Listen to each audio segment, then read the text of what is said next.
الحمد لله رب العالمين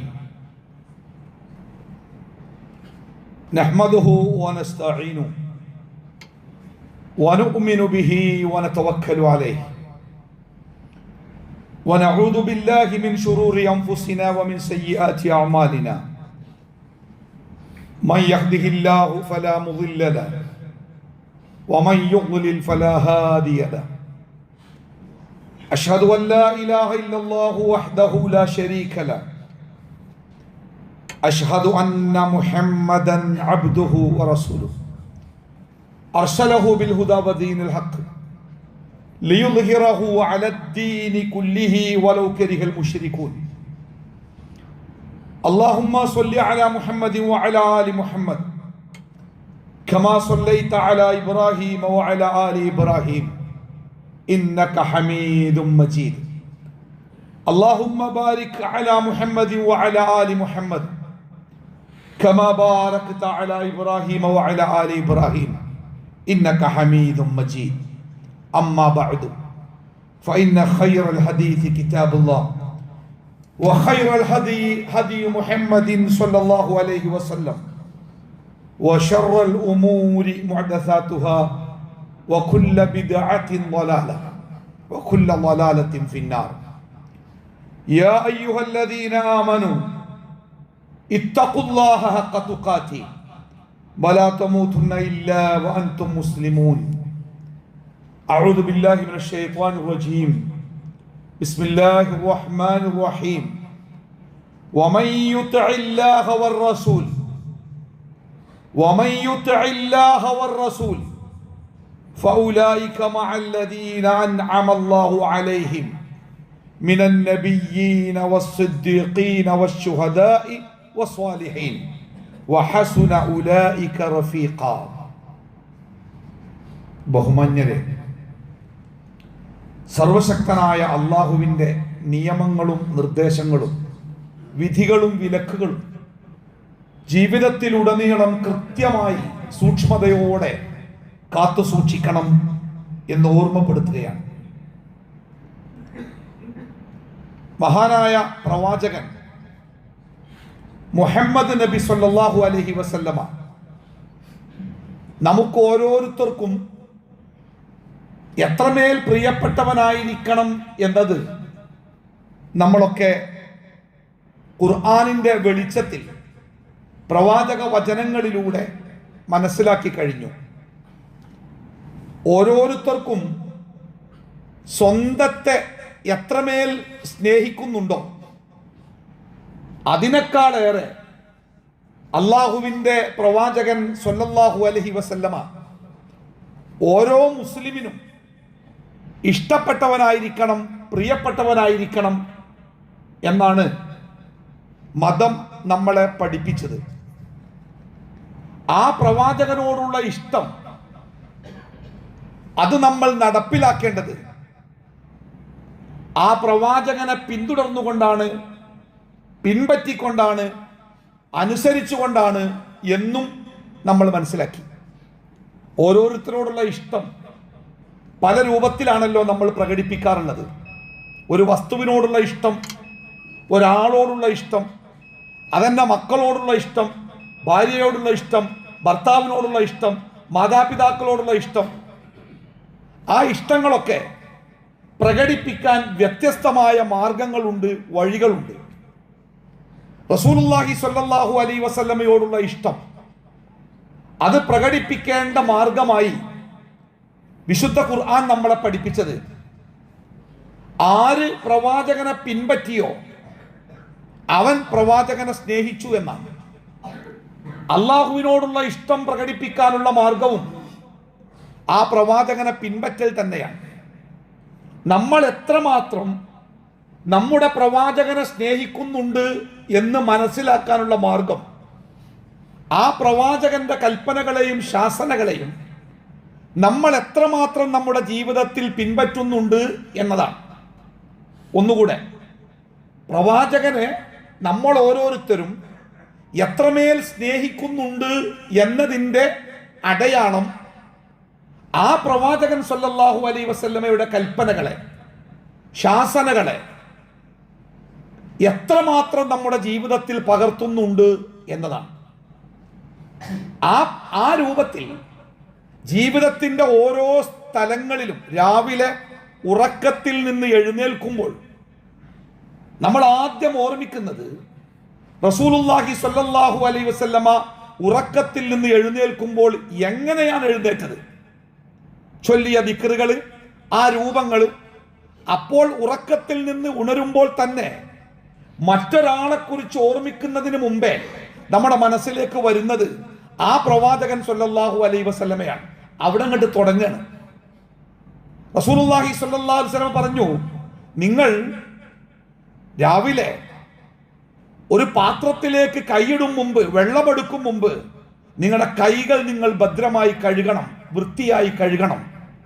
രാത്രിയിൽ എവിടെയൊക്കെയാണ് ആ കൈ എത്തിയത് എന്ന് നമുക്കറിയില്ല, അതുകൊണ്ട് കൈ കഴുകണം.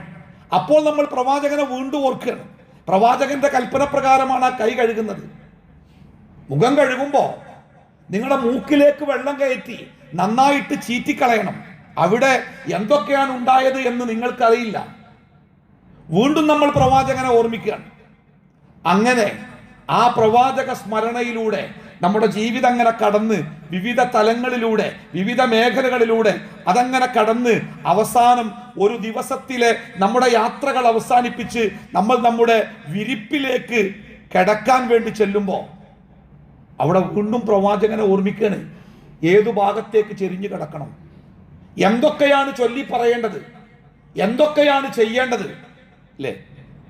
ഒരു സത്യവിശ്വാസിയെ സംബന്ധിച്ചിടത്തോളം അവന്റെ ജീവിതത്തിൽ ഹബീബായ റസൂലുള്ളാഹി സ്വല്ലല്ലാഹു അലൈഹി വസല്ലമയെ മറന്നു കളയുന്ന, ആ പ്രവാചകനെ മനസ്സിൽ നിന്ന് മാറ്റി നിർത്താവുന്ന ഒരു സമയവും അവന്റെ ജീവിതത്തിൽ ഉണ്ടാവില്ല.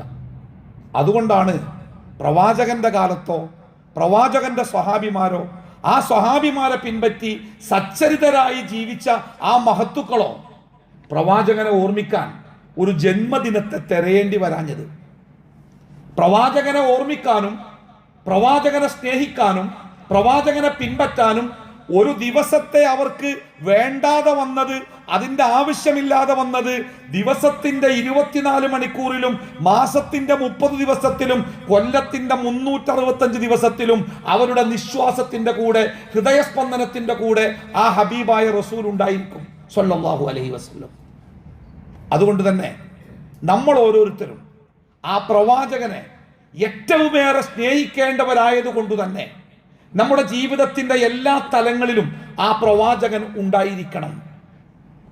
ആ പ്രവാചകനെ സ്നേഹിക്കുക എന്നത് ആ പ്രവാചകനെ പിൻപറ്റുന്നതിലൂടെയാകുമ്പോൾ നമുക്ക് അല്ലാഹു തരുന്ന ഒരു സ്ഥാനമുണ്ട്. ഏതാണ് സ്ഥാനം എന്നറിയോ? ഞാൻ ഓതി വെച്ച ആയത്ത്, വമൻ യുത്ഇല്ലാഹ വറസൂല, വമൻ യുത്ഇല്ലാഹ വറസൂല. ആരാണോ അല്ലാഹുവിനെയും അവിടുത്തെ പ്രവാചകനെയും അനുസരിക്കുന്നത്, പിൻപറ്റുന്നത്, അവർ കൽപ്പിച്ചതുപോലെ ജീവിക്കുന്നത്, ഫഉലൈക, അവർ, ആ ആളുകൾ, മഅല്ലദീന അൻഅമല്ലാഹു അലൈഹിം, അല്ലാഹുവിന്റെ അനുഗ്രഹം ഈ ലോകത്ത് എമ്പാടും ലഭിച്ച കുറെ ആളുകൾ. എന്താണ് അനുഗ്രഹം?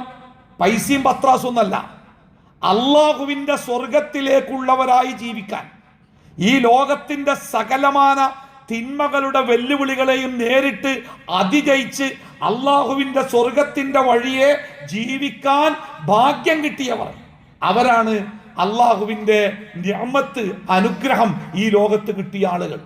നമ്മളൊക്കെ ഫാത്തിഹ സൂറത്ത് ഓതുമ്പോ, നിസ്കാരത്തിലാവട്ടെ അല്ലാത്ത സമയത്താവട്ടെ, സൂറത്തുൽ ഫാത്തിഹ ഓതുമ്പോ അല്ലാഹുവിനോട് ചോദിക്കുന്ന ഒരു ചോദ്യമല്ലേ, ഇഹ്ദിനസ് സിറാത്തൽ മുസ്തഖീം, അല്ലാഹുവേ ഈ ലോകത്ത് ഞാൻ ജീവിക്കുന്ന കാലം അത്രയും സിറാത്തുൽ മുസ്തഖീമിലൂടെ എന്നെ മുന്നോട്ട് കൊണ്ടുപോകണം കേട്ടോ. ഏതാണ് ഈ സിറാത്തുൽ മുസ്തഖീം? സ്വർഗത്തിലേക്ക് എത്തുന്ന തെറ്റാത്ത വഴിയാണത്. ആ സിറാത്തുൽ മുസ്തഖീമിലൂടെ മുന്നോട്ട് കൊണ്ടുപോകണമെന്ന് പറഞ്ഞിട്ട് ഏതാണ് ആ സിറാത്തുൽ മുസ്തഖീം എന്ന് നമ്മൾ ഒന്നുകൂടി പറയുന്നുണ്ട്, സിറാത്തല്ലദീന അൻഅംത അലൈഹിം. അല്ലാഹുവേ ഈ ലോകത്ത് നിന്റെ സിറാത്തുൽ മുസ്തഖീമിലൂടെ ജീവിക്കാൻ കഴിഞ്ഞ ആ സിറാത്തുൽ മുസ്തഖീമിലൂടെ സ്വർഗത്തിലേക്ക് സഞ്ചരിക്കാൻ നീ അനുഗ്രഹിച്ച ആളുകളുണ്ടല്ലോ, അവരെ പോലെ എന്നെ നീ ജീവിപ്പിക്കണം കേട്ടോ. അവർ ജീവിച്ച വഴിയിൽ എന്നെ നീ ജീവിപ്പിക്കണം കേട്ടോ. ആരാണ് അവരെന്നറിയോ? ആരാണ് ആ ഭാഗ്യവാന്മാർ? നമ്മളൊക്കെ നമ്മുടെ ജീവിതത്തിന്റെ വഴിയായി കിട്ടാൻ കൊതിക്കുന്ന ആ അപൂർവ ജീവിതത്തിന്റെ, അനുഗ്രഹീത ജീവിതത്തിന്റെ ഉടമസ്ഥരാരാന്നറിയോ? അതാണ് ഈ പറഞ്ഞത്. ഉലൈകല്ലദീന അൻഅമല്ലാഹു അലൈഹിം. ഈ പ്രവാചകനെ പിൻപറ്റി ജീവിച്ച ആളുകളുണ്ടല്ലോ, അവർ നാളെ അള്ളാഹുവിന്റെ അനുഗ്രഹത്തിന് പാത്രീഭൂതരായ ഈ മഹാഭാഗ്യവാന്മാരുടെ കൂടെയായിരിക്കും അവരുടെ സ്ഥാനം. ആരാണ് ആളുകൾ? മിനൻ നബിയ്യീന, ഈ ലോകത്ത് ജീവിച്ച പ്രവാചകന്മാർ. അള്ളാഹുവിന്റെ വഹി അനുസരിച്ച് ഒരു തെറ്റുപോലും ചെയ്യാതെ പടച്ച റബ്ബിനെ അനുസരിച്ച് ജീവിച്ച ആ പ്രവാചകന്മാരുണ്ടല്ലോ, അവരുടെ കൂടെ വസ്സിദ്ദീഖീന, സിദ്ദീഖീങ്ങൾ. ആരാ സിദ്ദീഖീങ്ങൾ? തികച്ചും പ്രതികൂലമായ സാഹചര്യങ്ങളിലും അതതു കാലത്തെ പ്രവാചകന്മാർ ഇസ്ലാമിന്റെ കാര്യങ്ങൾ പറയുമ്പോ ചങ്കുറപ്പോടെ, ധൈര്യത്തോടെ അതിനെ സത്യപ്പെടുത്തി അതിന്റെ കൂടെ നിന്നവർ, അതാണ് സിദ്ദീഖീങ്ങൾ. അബൂബക്കർ അസ്-സിദ്ദീഖ് അവരുടെ കൂടെയായിരിക്കും. വശുഹദാഇ, ജീവിതത്തിന്റെ മുഴുവൻ സുഖങ്ങളെയും തൃണവൽക്കരിച്ച് അള്ളാഹുവിന്റെ ആദർശത്തിന് ശത്രുവിനോട് പൊരുതി യുദ്ധക്കളത്തിൽ ഷഹീദായ രക്തസാക്ഷികളുണ്ടല്ലോ, ശുഹദാക്കൾ, അവരുടെ കൂടെയായിരിക്കും. വസ്വാലിഹീൻ, കാലഘട്ടത്തിന്റെ ഒഴുക്കിൽ തളർന്നു പോകാതെ അള്ളാഹുവിനു വേണ്ടി സ്വാലിഹായ അമലുകൾ ചെയ്ത് പിൽക്കാലത്തു ജീവിച്ച സച്ചരിതരായ ആ നല്ല മനുഷ്യന്മാരുണ്ടല്ലോ, സ്വാലിഹീങ്ങൾ, അവരുടെ കൂടെ. നോക്കി നിങ്ങൾ, പ്രവാചകൻ സല്ലല്ലാഹു അലൈഹി വസല്ലമയുടെ മാർഗത്തെ പിൻപറ്റി ജീവിച്ചവർക്ക് നാളെ റബ്ബ് കൊടുക്കുന്ന ഏറ്റവും വലിയ സ്ഥാനം നോക്കി. അവരാരുടെ കൂടെയായിരിക്കും? പ്രവാചകന്മാരുടെ കൂടെ, സിദ്ദീഖീങ്ങളുടെ കൂടെ, ശുഹദാക്കളുടെ കൂടെ, സ്വാലിഹീങ്ങളുടെ കൂടെ. ശേഷം അല്ലാഹു പറയുന്നത് വഹസുന ഉലൈക റഫീഖാ. ആ മഹാഭാഗ്യവാന്മാരായ ആളുകളെ, മഹത്തുക്കളെ, അവരെ കൂട്ടുകാരായി കിട്ടുക എന്നത് എത്രമേൽ വലിയ കാര്യമാണ്. റഫീഖ്, എന്താ റഫീഖ്? കൂട്ടുകാരൻ. പ്രവാചകന്മാരെ കൂട്ടുകാരായി കിട്ടുന്ന ഭാഗ്യവാന്മാർ, സിദ്ദീഖീങ്ങളെ കൂട്ടുകാരായി കിട്ടുന്നവർ, ശുഹദാക്കളെ കൂട്ടുകാരായി കിട്ടുന്നവർ, സ്വാലിഹീങ്ങളെ കൂട്ടുകാരായി കിട്ടുന്നവർ ആരാണവര്? വമൻ യുതഇല്ലാഹ വറസൂല, അള്ളാഹുവിനെയും അവന്റെ പ്രവാചകനെയും അനുസരിച്ച് അവരുടെ കൽപ്പനകൾ ജീവിതത്തിൽ പാലിച്ച് അതനുസരിച്ചു ജീവിച്ചവർ, അവരാണ് അള്ളാഹുവിന്റെ അനുഗ്രഹീതരുടെ വഴിയിലേക്ക് എത്തിച്ചേർന്നവർ. അവർക്ക് നാളെ കിട്ടുന്ന പദവി എന്ന് പറയുന്നത് അവർ പ്രവാചകന്മാരുടെ, സിദ്ദീഖീങ്ങളുടെ, ശുഹദാക്കളുടെ, സ്വാലിഹീങ്ങളുടെ കൂടെയായിരിക്കും. ആ കൂടെയാവാൻ വേണ്ടിയാണ് നമ്മൾ എപ്പോഴും പ്രാർത്ഥിക്കുന്നത്. ആ കൂടെയാവാൻ അള്ളാഹു നമ്മുടെ മുമ്പിൽ നിശ്ചയിച്ച മാർഗം എന്താ അറിയോ? നിങ്ങൾ അള്ളാഹുവിനെയും അവന്റെ പ്രവാചകനെയും നിരുപാധികം നിങ്ങൾ അനുസരിക്കണം. അവരെന്താണോ പറഞ്ഞത് അത് ജീവിതത്തിന്റെ ഭാഗമാക്കണം, അല്ലേ?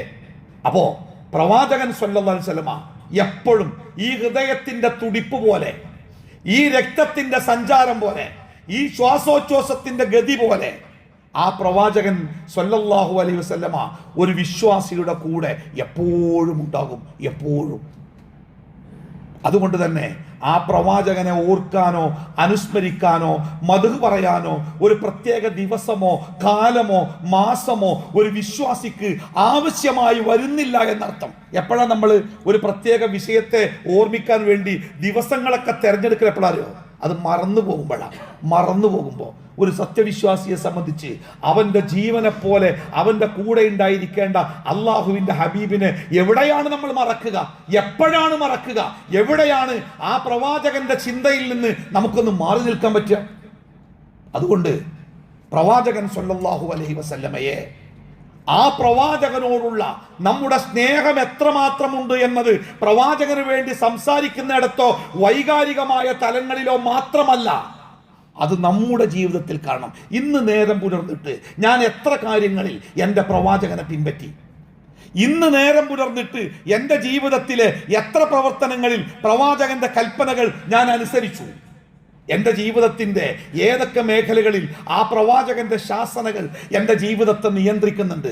അതാണ് പ്രവാചകനോടുള്ള സ്നേഹത്തിൻ്റെ അടയാളവും അടിസ്ഥാനവും.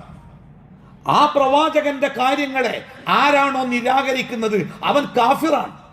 അല്ലാഹു തആല പറഞ്ഞത് ഫമല്ലം യുഅ്മിൻ ബില്ലാഹി വറസൂലി, അല്ലാഹുവിലും അല്ലാഹുവിന്റെ പ്രവാചകനിലും വിശ്വസിക്കാൻ കഴിയാത്തവർ ഫഇന്നാ അഅ്തദ്നാ ലിൽ കാഫിരീന സഈറ, ആ കാഫിറുകൾക്ക് എങ്ങനെ പ്രവാചകന്റെ കൽപ്പനകളെ ശാസനകളെ തള്ളിക്കളയുന്നവൻ അവൻ കാഫിറാണ്. ആ കാഫിറുകൾക്ക് വേദനാജനകമായ ശിക്ഷ അല്ലാഹു തആല ഒരുക്കി വെച്ചിട്ടുണ്ട്. അല്ലാഹു തആല വിശുദ്ധ ഖുർആനിൽ നമ്മളെ പഠിപ്പിക്കുകയാണ്, വമാ അർസൽനാ മിനർ റസൂലി ഇല്ലാ ലിയുതാഅ ബിഇദ്നില്ലാഹ്. എന്തിനാണ് അല്ലാഹു ഓരോ സമൂഹത്തിലേക്കും പ്രവാചകന്മാരെ അയച്ചത്? എന്തിനാ? മുഹമ്മദ് നബി സല്ലല്ലാഹു അലൈഹി വസല്ലമയെ അല്ലാഹു ഈ ഉമ്മത്തിലേക്ക് പ്രവാചകനായിട്ട് അയച്ചത് എന്തിനാ?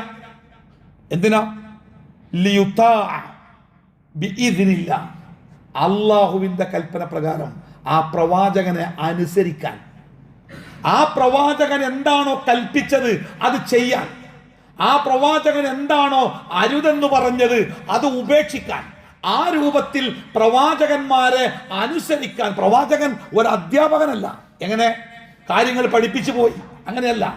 പ്രവാചകൻ തൻ്റെ ജീവിതത്തിലൂടെ അതെങ്ങനെ ചെയ്യണം, അതെങ്ങനെയാവണം, അതിൻ്റെ നിലപാടെന്ത്, അതിൻ്റെ കാര്യങ്ങൾ എന്ത്, അത് പ്രവാചകനോട് പഠിപ്പിക്കുകയാണ്. അല്ലാഹു തആല നമ്മളെ ഏൽപ്പിച്ചത് ആ പ്രവാചകനെ അങ്ങനെ തന്നെ അനുധാവനം ചെയ്യാൻ. വമാ അർസൽനാ മിനർ റസൂലി ഇല്ലാ ലിയുതാഅ ബിഇദ്നില്ലാഹ്, അല്ലാഹുവിന്റെ കൽപ്പന പ്രകാരം ആ പ്രവാചകനെ അനുസരിക്കാൻ പിൻപറ്റാനാണ് അല്ലാഹു തആല പ്രവാചകനെ അയച്ചത്. വമൻ യുതിഇർ റസൂല ഫഖദ് അതാഅ അല്ലാഹ്. വീണ്ടും അല്ലാഹു പറയാം, വമൻ യുതിഇർ റസൂല, ആരാണോ പ്രവാചകന്റെ കൽപ്പനകളെ ജീവിതത്തിൽ കൽപ്പനകളെയും ശാസനകളെയും അങ്ങനെ തന്നെ പിൻപറ്റിയത്, ഫഖദ് അതാഅ അല്ലാഹ്, അവൻ അല്ലാഹുവിനെ അനുസരിച്ചു. അല്ലാഹുവിനെ എങ്ങനെയാണ് അനുസരിക്കേണ്ടത്, അല്ലാഹുവിനെ എങ്ങനെയാണ് നമ്മൾ ആ കൽപ്പനകൾ പാലിക്കേണ്ടത്, അത് അല്ലാഹു തആല മഴ പെയ്യുന്ന പോലെ ലോകത്തെല്ലായിടത്തും ഇങ്ങോട്ട് ഇറക്കിയേക്കല്ല.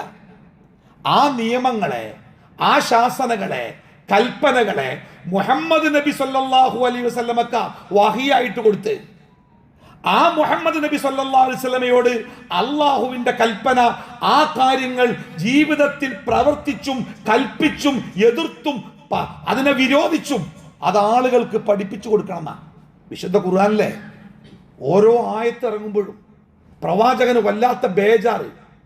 അതായത് ഈ ഓതിത്തരുന്ന ആയത്ത് എനിക്ക് മാത്രമാണ് ഈ ലോകത്ത് കിട്ടുന്നത്, ഞാനാണ് മറ്റുള്ളവർക്ക് എത്തിച്ചു കൊടുക്കേണ്ടത്.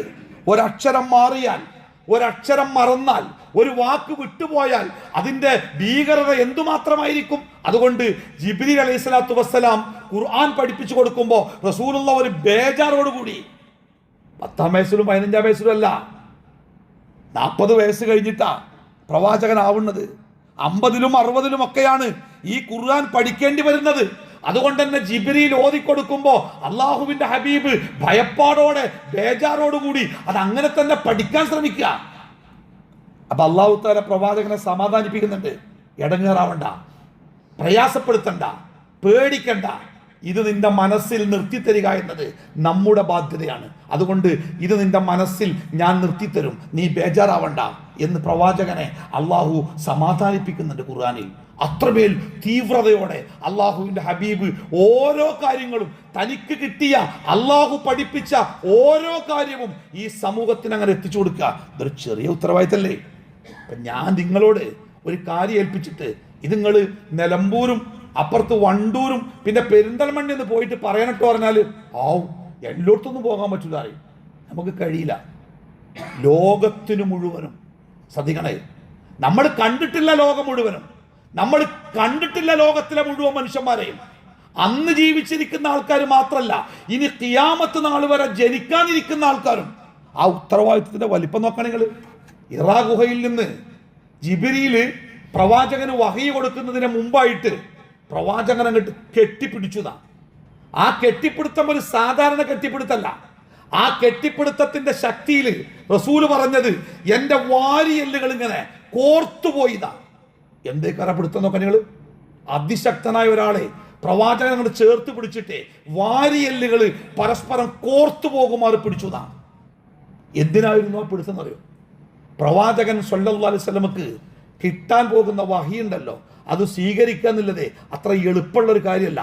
അതിനുവേണ്ടി പ്രവാചകനെ രൂപപ്പെടുത്തിയെടുക്കുക. പ്രവാചകന്റെ സ്വഹാബിമാർ പറയുന്നുണ്ട്, ഭാര്യമാർ പറയുന്നുണ്ട്, തണുപ്പുള്ള ദിവസങ്ങളിൽ പ്രവാചകന് ചില വഹി ഇങ്ങോട്ട് ഇറങ്ങുമ്പോൾ അതിന്റെ അടയാളം എങ്ങനെയാ മനസ്സിലാവാന്നറിയോ? മറ്റുള്ളവർക്ക് പ്രവാചകന്റെ നെറ്റിയിൽ നിന്ന് വിയർപ്പ് ഇങ്ങനെ ചാലിട്ടൊടുക്കും. നമുക്കറിയാലോ, ഒരു നല്ല നെഞ്ചുവേദന ഉണ്ടായാൽ, ഒരു നല്ല പ്രയാസം ഉണ്ടായാൽ അത് നെറ്റിന്ന് ആ വിയർപ്പ് ഇങ്ങനെ ഒലിച്ചിങ്ങോട്ട് വരും. അതൊരു തീവ്രതയാണ്. പ്രവാചകന് വഹി കിട്ടുന്ന സമയത്ത് ചിലപ്പോൾ പ്രവാചകന്റെ നെറ്റിയിൽ നിന്ന് ആവും വിയർപ്പ്. എന്തരങ്ങൾ ഇതൊരു ചെറിയ സംഗതിയല്ല. ഒരു പഞ്ചായത്തിലോ ഒരു സംസ്ഥാനത്തോ അല്ല, ഖിയാമത്ത് നാൾ വരെയുള്ള ലോകത്തിന് മുഴുവനും കിട്ടാൻ തെറ്റാൻ പാടില്ല, മറക്കാൻ പാടില്ല, പിഴക്കാൻ പാടില്ല, വിട്ടുപോകാൻ പാടില്ല. ചെറിയ പരിപാടിയല്ല അല്ലേ?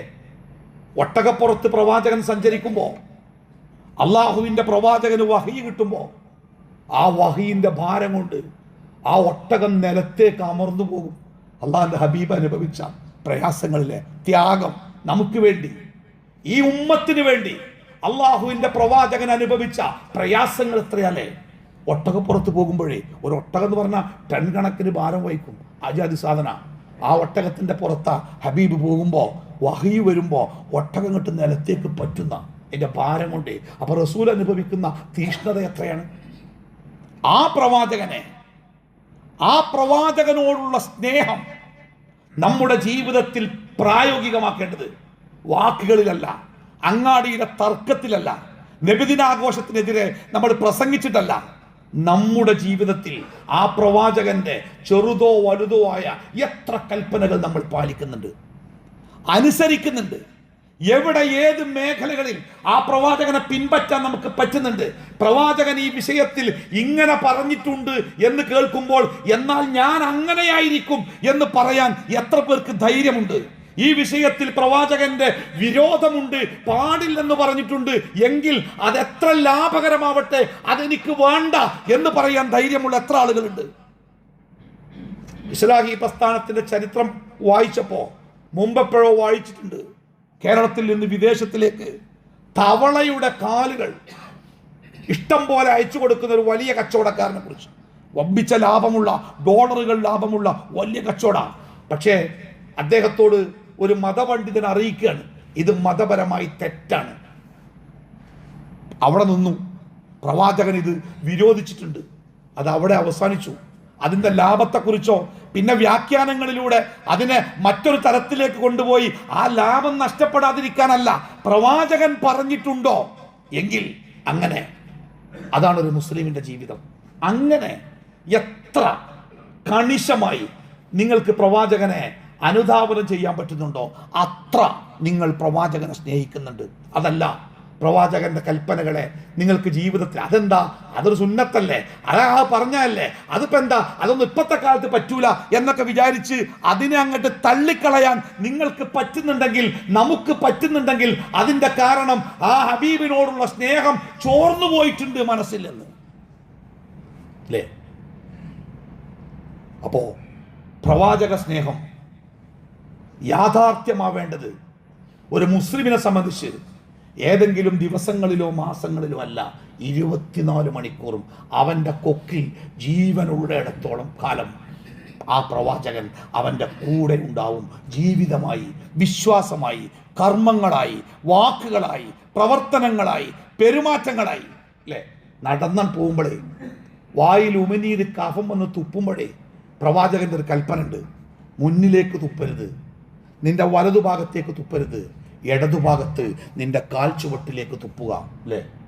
എവിടെയാണ് നമുക്ക്, ഏത് മേഖലയിലാണ് ആ പ്രവാചകന്റെ ആ ഒരു കൽപ്പന, പ്രവാചകന്റെ ഉപദേശം, പ്രവാചകന്റെ ജീവിതത്തിന്റെ പാഠം നമുക്ക് കിട്ടാത്ത ഏത് മേഖലയുള്ളത്? അല്ലേ? അപ്പോൾ പ്രവാചകനോടുള്ള സ്നേഹം പ്രവാചകനെ പിൻപറ്റുന്നതിലൂടെ നമ്മൾ യാഥാർത്ഥ്യമാക്കുക. എത്ര കൂടുതൽ ആ പ്രവാചകന്റെ കൽപ്പനകളെ പിൻപറ്റാനും ശാസനകളെ ഉൾക്കൊള്ളാനും നമുക്ക് പറ്റുന്നുവോ അത്രമേൽ നമ്മൾ പ്രവാചകനെ സ്നേഹിക്കുന്നവരാവും. അങ്ങനെയാവുമ്പോൾ നാളത്തെ നമ്മുടെ സ്ഥാനം പ്രവാചകന്മാരുടെ കൂടെ, സിദ്ദീഖീങ്ങളുടെ കൂടെ, ശുഹദാക്കളുടെ കൂടെ, സ്വാലിഹീങ്ങളുടെ കൂടെ, വഹസുന ഉലൈക റഫീഖ, എത്ര നല്ല കൂട്ടുകാരാണവർ എന്നാണ് അള്ളാഹു പറഞ്ഞത്. ആ നല്ല കൂട്ടുകാരുടെ കൂടെ എത്താൻ പ്രവാചകനോടുള്ള സ്നേഹം ജീവിതം കൊണ്ടും പ്രവർത്തനം കൊണ്ടും യാഥാർത്ഥ്യമാക്കാൻ എല്ലാവരും നന്നായി പരിശ്രമിക്കുക. അള്ളാഹു അനുഗ്രഹിക്കട്ടെ.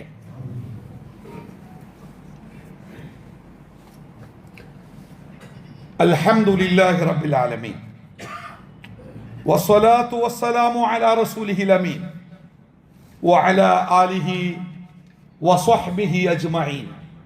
അമ്മാ ബഅദു അയ്യുഹന്നാസ് ഇത്തഖുല്ലാഹ്. അള്ളാഹുവിൻ്റെ കൽപ്പനകൾ പാലിച്ചു ജീവിക്കണമെന്ന് ഒന്നുകൂടി ഓർമ്മപ്പെടുത്തുകയാണ്. റസൂലുള്ളാഹി സ്വല്ലല്ലാഹു അലൈഹി വസല്ലമ ഏതൊരു കാര്യം, അത് കൽപ്പനയാവട്ടെ, ശാസനയാവട്ടെ, അത് വിരോധമാവട്ടെ, ഏതാവട്ടെ, പ്രവാചകൻ്റേതാണ് എന്ന ഒരു കൽപ്പന നമുക്ക് കിട്ടുമ്പോൾ നമ്മൾ മനസ്സിലാക്കേണ്ട സംഗതി എന്താ പറയുക? ഒന്നാമതായിട്ട് അത് പ്രവാചകൻ സ്വന്തം ഇഷ്ടപ്രകാരം ആവിഷ്കരിച്ച ഒരു നിയമം അല്ല. അത് പ്രവാചകൻ സ്വന്തം ഇഷ്ടപ്രകാരം അത് നല്ലതായിരിക്കും, അങ്ങനെയായാൽ നന്നായിരിക്കും എന്നുള്ള നിലക്ക് പ്രവാചകൻ സ്വന്തമായി പ്രവാചകന്റെ തലയിൽ ഉദിച്ച ഒരു ആശയമല്ല അത്. പിന്നെ അത് അല്ലാഹു തആല ആ പ്രവാചകന് നൽകിയ ഒരു കൽപ്പനയാണ്. അള്ളാഹുവിൻ്റെ കൽപ്പനയാണത്, അള്ളാഹുവിൻ്റെ ഉത്തരവാണ്.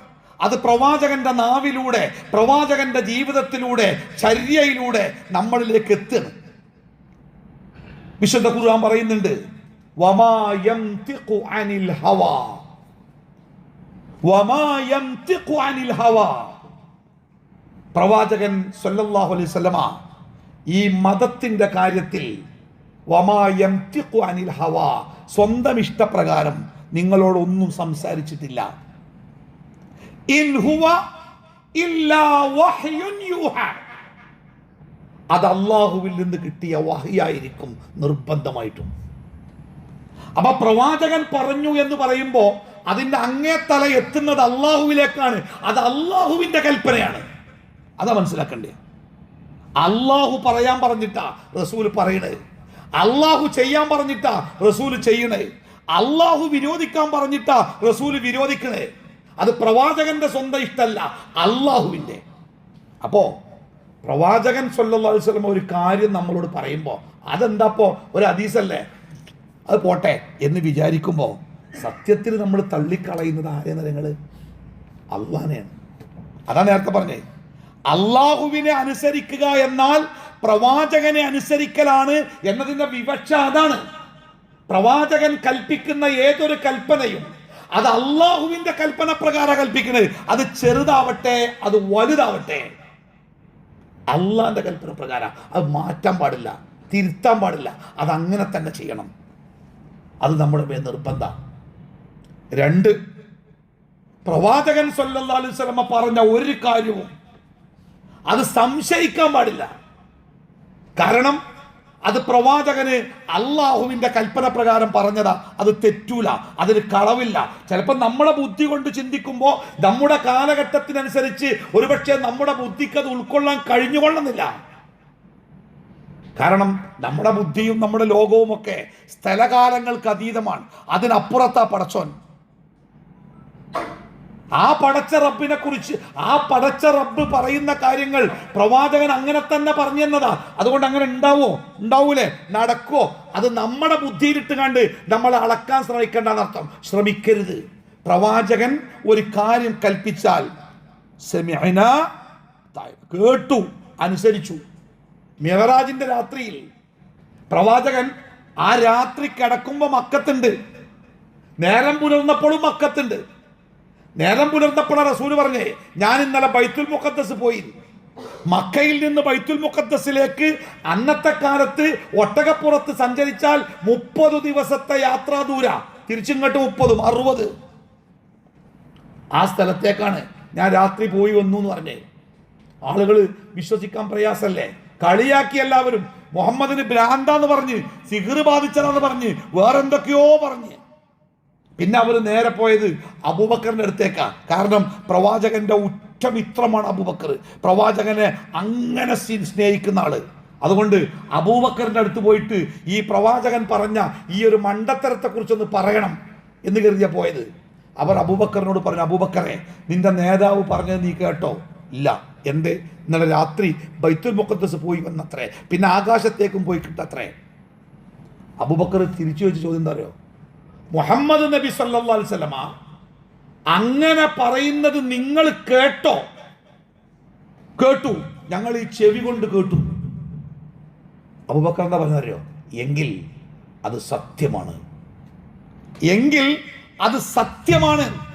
അപ്പൊ റസൂലുള്ളാഹി സ്വല്ലല്ലാഹു അലൈഹി വസല്ലമ ഒരു കാര്യം പറഞ്ഞാൽ, കൽപ്പിച്ചാൽ, പിന്നെ അതിന്റെ വലിപ്പച്ചെറുപ്പ ശരീരത്തുകളെ നമ്മുടെ ബുദ്ധി കൊണ്ട് ഗുണിക്കാനും ഗണിക്കാനും നിൽക്കരുത്. അത് പ്രവാചകനോട് നമ്മൾ ചെയ്യുന്ന അനുസരണക്കേടായി മാറും. 2, 3 പ്രവാചകൻ സ്വല്ലല്ലാഹു അലൈഹി വസല്ലമ എങ്ങനെ ഇബാദത്ത് ചെയ്യണം, നിസ്കാരത്തിന്റെ ഷർത്തും പറലും ഉളൂന്റെ ഷർത്തും പറലും, അങ്ങനെ എങ്ങനെ ഇബാദത്ത് ചെയ്യണം എന്ന് മാത്രം പഠിപ്പിക്കാൻ വേണ്ടി വന്ന പ്രവാചകനല്ല. ജീവിതം, പെരുമാറ്റം, സ്വഭാവം, ഉള്ളിലും പുറത്തുമുള്ള പെരുമാറ്റ മര്യാദകൾ, ഇതൊക്കെ ആ പ്രവാചകൻ പഠിപ്പിച്ചിട്ടുണ്ട്. ചില ആൾക്കാർ വിചാരിക്കും വസ്ത്രധാരണത്തിലോ അല്ലെങ്കിൽ താടിയിലോ തൊപ്പിയിലോ ഒക്കെ അങ്ങനെ പോയാൽ ഓന്റെ ഇസ്ലാം മതം മുഴുവനായി. അല്ല, ജീവിതത്തിന്റെ എല്ലാ മേഖലയിലും പ്രവാചകന്റെ കൽപ്പനകളുണ്ട്. പ്രവാചകൻ സ്വല്ലല്ലാഹു അലൈഹി വസല്ലമ നമ്മളെ പഠിപ്പിച്ചത്, ഞാൻ നിയോഗിക്കപ്പെട്ടത് തന്നെ ഉത്തമ സ്വഭാവങ്ങളുടെ പൂർത്തീകരണത്തിന് വേണ്ടിയാണ്. സ്വഭാവം നന്നാക്കാൻ. സ്വഭാവം നന്നാക്കാതെ ഒരമല് കൊണ്ടും ഒരു കാര്യമില്ല. റസൂല് കൃത്യമായിട്ട് പഠിപ്പിച്ച. പ്രവാചകന്റെ അടുത്ത് വന്ന് ഒരാൾ പറഞ്ഞു, എൻ്റെ അയൽപ്പക്കത്തൊരു സ്ത്രീ ഉണ്ട്, രാത്രി മുഴുവനും നിസ്കാര, പകല് മിക്ക ദിവസം നോമ്പാ, പക്ഷെ നാവ് ഭയങ്കര പ്രശ്ന, ഒരാളും വെറുതെ വിടൂല.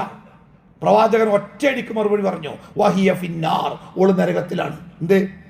നിസ്കരിച്ചപ്പോൾ ഒന്നുണ്ടാക്കായിട്ടല്ല, നോമ്പ് നോക്കപ്പോൾ നിയ്യത്ത് ചെയ്യായിട്ടല്ല, പിന്നെ എൻ്റെ നരകത്ത് പോയത് സ്വഭാവം മോശമായതുകൊണ്ടാ. അല്ലേ? നിന്റെ അയൽവാസി നിന്നെക്കുറിച്ച് ഭയപ്പെട്ടിരിക്കുന്നവനാണെങ്കിൽ നിന്റെ ഇസ്ലാം പൂർണ്ണമല്ല. അയൽക്കാരനെ ഉപദ്രവിക്കുക പലതരത്തില്, അതിർത്തിയിലൂടെ, വാക്കിലൂടെ, പ്രവർത്തനങ്ങളിലൂടെ, കൈക്കരുത്തിലൂടെ, സമ്പത്തിലൂടെ, അധികാരത്തിലൂടെ എന്നും അയൽവാസിക്കൊരു പ്രശ്നമാകുന്നവനാണെങ്കിൽ ഓന് ഈമാൻ ഇല്ല എന്നാ പറഞ്ഞേ. അതിനർത്ഥം നിസ്കാരം നോമ്പ് ഇവിടെ എത്തിക്കൂലമ്മ. അല്ലേ? അങ്ങനെ ആളുകളോട്, ചുറ്റുപാടുകളോട്, മറ്റുള്ളവരുടെ അഭിമാനത്തോട് ഒക്കെ എങ്ങനെ പെരുമാറണമെന്ന് പ്രവാചകൻ സ്വല്ലല്ലാഹു അലൈഹി വസല്ലം കൃത്യമായിട്ട് പഠിപ്പിച്ചു. ആയിഷ റളിയല്ലാഹു അൻഹയുടെ അടുത്ത് വന്നിട്ട് ഒരാൾ ചോദിക്കുന്നുണ്ട്, അള്ളാഹുവിൻ്റെ പ്രവാചകന്റെ സ്വഭാവം എങ്ങനെയായിരുന്നു പ്രവാചകന്റെ സ്വഭാവം? ആയിഷ റളിയല്ലാഹു അൻഹ അവനോട് ചോദിച്ചത്, നീ ഖുർആൻ ഓതിയിട്ടുണ്ടോന്നാ. നീ ഖുർആൻ ഓതിയിട്ടുണ്ടോ? ഓതിയിട്ടുണ്ട്. എങ്കിൽ ആ ഖുർആനായിരുന്നു പ്രവാചകന്റെ സ്വഭാവം. ആ ഖുർആൻ എങ്ങനെ പെരുമാറണമെന്ന്, എങ്ങനെ സംസാരിക്കണമെന്ന്, എങ്ങനെ പ്രവർത്തിക്കണമെന്ന്, എന്തൊക്കെ അനുവദിച്ചുകൊണ്ട് എന്തൊക്കെ വിരോധിച്ചുകൊണ്ടുണ്ടോ അതൊക്കെ പ്രവാചകന്റെ സ്വഭാവത്തിൽ. അതുകൊണ്ട് അല്ലാഹ് പറഞ്ഞേ, വ ഇന്നക ലഅലാ ഖുലുഖിൻ അദീം, പ്രവാചകരെ താങ്കൾ ഏറ്റവും ഉദാത്തമായ സ്വഭാവത്തിലാണുള്ളത്. അപ്പോ നമ്മൾ പ്രവാചകനെ സ്നേഹിക്കുന്നുണ്ടെങ്കിൽ അത് നമ്മളെ നിസ്കാരത്തിലും നമ്മുടെ വസ്ത്രധാരണത്തിലും ഇബാദത്തിലും മാത്രമല്ല, ആ സ്നേഹം നമ്മുടെ സ്വഭാവങ്ങളിൽ ഉണ്ടാവണം, മറ്റുള്ളവരോടുള്ള പെരുമാറ്റങ്ങളിൽ ഉണ്ടാവണം. ഏതൊക്കെ രൂപത്തിൽ, ഏതൊക്കെ പ്രവാചകൻ സംസാരിക്കുന്ന സംസാരം വരെ. ആയിഷ റളിയല്ലാഹു അൻഹ പറയണേ, പ്രവാചകൻ ഒരാളോട് സംസാരിക്കുമ്പോൾ പറയുന്ന കാര്യങ്ങൾ അയാൾക്ക് ഗ്രഹിക്കത്തക്ക രൂപത്തിൽ വളരെ സ്പഷ്ടമായും സ്ഫുടമായും സംസാരിക്കും. അതായത് ഞാൻ പറയുന്ന കാര്യങ്ങൾ കേൾക്കുന്ന ആൾക്ക് ശരിക്കും മനസ്സിലാവണം. ചില ആൾക്കാർ അങ്ങനെയല്ലോ, കുറച്ച് വലുതായി കഴിഞ്ഞാൽ പിന്നെ ഓരോ വർത്താനം നമുക്ക് തിരിഞ്ഞു കിട്ടാൻ എൻ്റെ മുമ്പിൽ പറഞ്ഞേ എനിക്ക് ശരിക്കും മനസ്സിലായില്ല, ഇനി ചോദിച്ചാലേ ചോദിക്കണ്ട, ദേഷ്യം വരും. അങ്ങനെയാണ്. റസൂൽ അങ്ങനെയല്ല. റസൂൽ ഒരാളോടൊരു കാര്യം പറയുമ്പോൾ അത് ഓനങ്ങോട്ട് മനസ്സിലാക്കി കൊടുക്കും. പൊതുസമൂഹത്തോട് പ്രവാചകൻ സംസാരിക്കുകയാണെങ്കിൽ പ്രധാനപ്പെട്ട കാര്യങ്ങൾ പറയുമ്പോൾ ആവർത്തിച്ച് പറയുന്ന ഒരു പ്രധാനപ്പെട്ട കാര്യമാണ് ഒരു സെന്റൻസ്, ഒരു വാചകം റസൂല് പൊതുസമൂഹത്തോട് പറയുകയാണെങ്കിൽ അതൊന്ന് ആവർത്തിച്ച് പറയും. എന്തിനറിയോ? കേൾക്കുന്നവന് അത് പൂർണ്ണമായിട്ട് അങ്ങോട്ട് കിട്ടാൻ, വിട്ടുപോകാതിരിക്കാൻ, നഷ്ടപ്പെടാതിരിക്കാൻ. ഒരിക്കലും കളവ് പറയില്ല.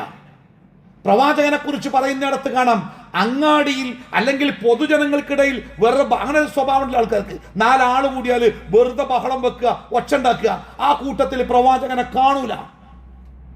പ്രവാചകന്റെ വാക്കുകൾ മുത്തുമണി വീഴുന്നത് പോലെ വീഴുന്ന സഹാബത്ത് പറഞ്ഞേ, ആ ഓരോ വാക്കിങ്ങനെ വീഴുന്നത് കേൾക്കാൻ തന്നെ രസമാണ്. അതുകൊണ്ട് ഇങ്ങനെ കാത്തിരിക്കും ഓരോ വാക്കിനും. അത്ര സ്ഫുടമായിട്ട് സംസാരിക്കുക. പ്രവാചകൻ പൊതുവെ ലജ്ജയുള്ള ആളാണ്. ലജ്ജ എന്ന് പറഞ്ഞാൽ ഒരു വേണ്ടാത്തരത്തിലേക്ക് നോക്കാനോ വേണ്ടാത്തൊരു വാക്ക് പറയാനോ അള്ളാഹുവിന്റെ ഹബീബിന് കഴിയില്ല. ആ നാവ് കൊണ്ട് അത്തരമൊരു വാക്ക് പറഞ്ഞിട്ടില്ല. പ്രവാചകന്റെ കൈ കൊണ്ട് ജീവിതത്തിൽ ഒരിക്കൽ പോലും 63 വയസ്സിന്റെ ഇടക്ക് റസൂലുള്ള ഒരാളെ അടിച്ചിട്ടില്ല. അത് ആരെയാവട്ടെ പ്രവാചകൻ അടിച്ചിട്ടില്ല. 10 കൊല്ലം പ്രവാചകന്റെ ഭൃത്യനായി, പ്രവാചകന്റെ വീട്ടില് പ്രവാചകന്റെ വേലക്കാരനായി പണിയെടുത്ത അനസ് റളിയല്ലാഹു അൻഹു പറഞ്ഞ എന്താ നിങ്ങൾ 10 കൊല്ലത്തിന്റെ ഇടയ്ക്ക് ഒരിക്കൽ പോലും എന്തിനാ ഇങ്ങനെ ചെയ്തത് എന്ന് റസൂലുള്ള എന്നോട് ചോദിച്ചിട്ടില്ല. എന്താണ് ആ ജീവിതം അല്ലേ? ആ മനോഹരമായ ജീവിതത്തിന്റെ അതൊക്കെ എന്തിനാ നിങ്ങൾ? അതുപോലെ നമ്മളും ജീവിച്ചാലേ അപ്പറഞ്ഞ പ്രവാചകന്റെ കൂടെ സ്വർഗത്തിലേക്ക് എത്തൂ. അല്ലാതെ നല്ല ഈണത്തിൽ 4 പാട്ടുപാടി മാർച്ച് പാസ്റ്റ് നടത്തിയാൽ എവിടെ എത്തൂല. അത് ജീവിതത്തിൽ ഉണ്ടാവണം. ഭാര്യമാരോടുള്ള പെരുമാറ്റം. റസൂലുള്ളാഹിന്റെ വീട്ടിൽ ചെന്നിട്ട് ചോദിക്കുകയാണ് സ്വഹാബത്ത്, റസൂലുള്ളാഹി സ്വല്ലല്ലാഹു അലൈഹി വസല്ലമ പുറത്തായിരിക്കുമ്പോ പള്ളിയിലായിരിക്കുമ്പോ എങ്ങനെയാണ് ഞങ്ങൾക്കറിയാം, പക്ഷെ വീട്ടിലായിരിക്കുമ്പോ പ്രവാചകൻ എന്തൊക്കെയാ ചെയ്യാറ്? ഭാര്യ പറയണേ, പ്രവാചകൻ വീട്ടിൽ വന്നാൽ ഭാര്യമാരെ സഹായിക്കും. ഭക്ഷണം ഉണ്ടാക്കുന്നിടത്ത്, അലക്കുന്നിടത്ത്, ആടിനെ കറക്കുന്നിടത്ത്, അവിടെയൊക്കെ അദ്ദേഹം തൻ്റെ വീട്ടിലുള്ളവരെ സഹായിക്കും. വീട്ടിൽ വന്നാൽ അടുക്കളയിലേക്കൊക്കെ കിടക്കുക എന്നുള്ളത് ആണത്തത്തിന്റെ ഇല്ലായ്മയാണ് എന്നൊക്കെ വിശ്വസിക്കുന്ന ആൾക്കാരുണ്ട്. പ്രവാചകൻ അവിടെ ഒക്കെ ഉണ്ടാവും. നിസ്കരിക്കാൻ ബാങ്ക് വിളിക്കുന്നത് കേട്ടാൽ പ്രവാചകൻ നിസ്കരിക്കാൻ പോകാൻ വേണ്ടി ഒരുങ്ങുന്ന, പിന്നെ നിസ്കരിക്കാൻ പോകും. വീട്ടുകാരായിട്ടാ. നിങ്ങളിൽ ഏറ്റവും ഉത്തമൻ അല്ലേ? പ്രവാചകൻ പറഞ്ഞില്ലേ, ഖൈറുക്കും, നിങ്ങളിൽ ഏറ്റവും ഉത്തമൻ നിങ്ങളുടെ ഇണകളോട് ഏറ്റവും ഉത്തമമായി പെരുമാറുന്നവനാണ്. നാട്ടുകാരോടല്ല, അയലാസിയോടല്ല, സ്വന്തം ഇണയോട് ഏറ്റവും നന്നായി പെരുമാറാൻ കഴിയുന്നവനാണ് നിങ്ങളിൽ ഏറ്റവും ഉത്തമൻ എന്ന് പഠിപ്പിക്കുമ്പോ ആരംഗത്തെ പ്രവാചക സ്നേഹം എങ്ങനെയാ? പെണ്ണെന്ന് പറഞ്ഞാൽ അവൾ അടിമയല്ലേ, നമ്മളെ പഴിക്കേണ്ടവളല്ലേ, നമുക്ക് വേണ്ടി ജീവിക്കേണ്ടവളല്ലേ, അവൾക്ക് എന്ത് എന്ന് ചോദിക്കുന്നവനായിരുന്നില്ല പ്രവാചകൻ. അവർക്ക് വേണ്ടി, അവരുടെ സന്തോഷത്തിന് വേണ്ടി പ്രവാചകൻ കാര്യങ്ങൾ ചെയ്തു. കുട്ടികളോട് പ്രവാചകന് വലിയ സ്നേഹമായിരുന്നു. തിരക്ക് പിടിച്ച സ്ഥലത്ത് ഒരു യാത്ര പ്രവാചകൻ സഹാബത്തിന്റെ കൂടെ പോയിക്കൊണ്ടിരിക്കെ കളിച്ചുകൊണ്ടിരിക്കുന്ന ഒരു കൂട്ടം കുട്ടികളിൽ ഒരു കുട്ടി ഓടി വന്നു പ്രവാചകന്റെ നേരെ. പ്രവാചകൻ കൈ കൊടുത്തു, സലാം പറഞ്ഞു. കുനിഞ്ഞു നിന്ന് അവന്റെ കാതിൽ പ്രവാചകൻ ചോദിച്ചു, എൻ്റെ വീട്ടിലെ കിളിക്കുട്ടിക്ക് സുഖം തന്നെയല്ലേ? ഒരു ചെറിയ കിളിക്കുട്ടിന് അവൻ്റെ വീട്ടിൽ. അത് റസൂലുള്ളാഹിക്ക് അറിയാം. അവന്റെ മനസ്സ് ആ കിളിക്കുട്ടിയുമായി ബന്ധപ്പെട്ട് കിടക്കുക. അവനെ സന്തോഷിപ്പിക്കാൻ ഏറ്റവും നല്ല ചോദ്യം അതന്നെ. എൻ്റെ വാപ്പാക്ക് സുഖല്ലേ, അമ്മാക്ക് സുഖല്ലേ ചോദിച്ചാൽ ഓനത് അറിയില്ല. പക്ഷെ എൻ്റെ കിളിക്കുട്ടിക്ക് സുഖല്ലേ, ഓന് സന്തോഷമായി. കുട്ടികളോട് എങ്ങനെ പെരുമാറണം? അനീതി എവിടെയും ഉണ്ടായില്ല, വലുതായോ ചെറുതായോ. മക്സൂം ഗോത്രത്തിലെ ഒരു സ്ത്രീ മോഷ്ടിക്കപ്പെട്ടതിന്റെ പേരിൽ പിടിക്കപ്പെട്ട്, മക്സൂം ഗോത്രം അവിടുത്തെ ഏറ്റവും പ്രശസ്തമായ ഒരു ഗോത്ര. മക്സൂം ഗോത്രത്തിലെ ഒരു പെണ്ണ് മോഷ്ടിക്കപ്പെട്ടതിന്റെ പേരിൽ അവരുടെ കൈവെട്ടി എന്ന് പറഞ്ഞാൽ അത് ഭയങ്കര മാനക്കേടാ. അതുകൊണ്ട് മക്സൂം ഗോത്രക്കാര് അവർ ഒരുമിച്ച് കൂടി, അവർ പ്രവാചകന്റെ ഖുറൈശി ഗോത്രവുമായി കുടുംബബന്ധമുള്ളവരാണ്. അതുകൊണ്ട് അവർ എങ്ങനെ പ്രവാചകനോട് ഈ വിഷയം അവതരിപ്പിക്കും? ആ സ്ത്രീയെ കൈവെട്ടരുത്, നമ്മുടെ കൂട്ടത്തിൽപ്പെട്ട കുടുംബക്കാരല്ലേ, വലിയ മാനക്കേടല്ലേ, അവളെ ഒഴിവാക്കിയാൽ എന്ത് പ്രായശ്ചിത്വം ചെയ്യാം? വിവരം പ്രവാചകനെ അറിയിച്ചു. റസൂലുള്ളാഹി സ്വല്ലല്ലാഹു അലൈഹി വസല്ലമ ദേഷ്യം കൊണ്ട് മുഖം ചുവന്നു. അള്ളാഹുവിന്റെ ഹബീബിന്റെ പ്രസ്താവന, എൻ്റെ മകൾ ഫാത്തിമയാണ് ഈ മോഷണത്തിന്റെ പേരിൽ പിടിക്കപ്പെട്ടതെങ്കിൽ അവളുടെ കൈ ഞാൻ മുറിക്കും. എന്നിട്ട് എന്നോടാണ് നിങ്ങൾ കുടുംബ ബന്ധത്തിന്റെ കാര്യം പറഞ്ഞു വരുന്നത് അല്ലേ? നീതിയുടെ കാര്യത്തിൽ പ്രവാചകൻ മറ്റൊരാളുടെ കൂടെ ഇരിക്കുമ്പോൾ അയാളുടെ ഒരു ആൺകുട്ടി, ചെറിയ കുട്ടി ഓടി വന്നു. അയാൾ ആ കുട്ടിയെ ചേർത്ത് പിടിച്ചു, ആ കുട്ടിയെ ചുംബിച്ചു, അവിടെ ഇരുത്തി തൻ്റെ വലതുഭാഗത്ത്.